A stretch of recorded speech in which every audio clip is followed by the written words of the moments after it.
To set up work profile on the Pixel 11 Pro, start by opening settings.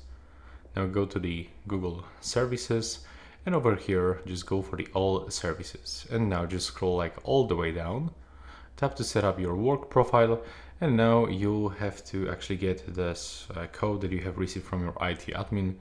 You will have to click next, or if you receive the QR code, you will have to align this QR code and simply scan, or you can enter the code manually if you actually get it.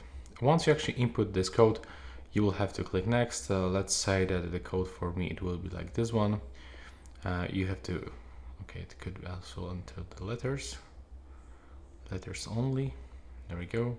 You are clicking like next, and in the next step, you have to just simply follow on screen instructions. But this is actually a way to find this option with this code. I hope you find it useful.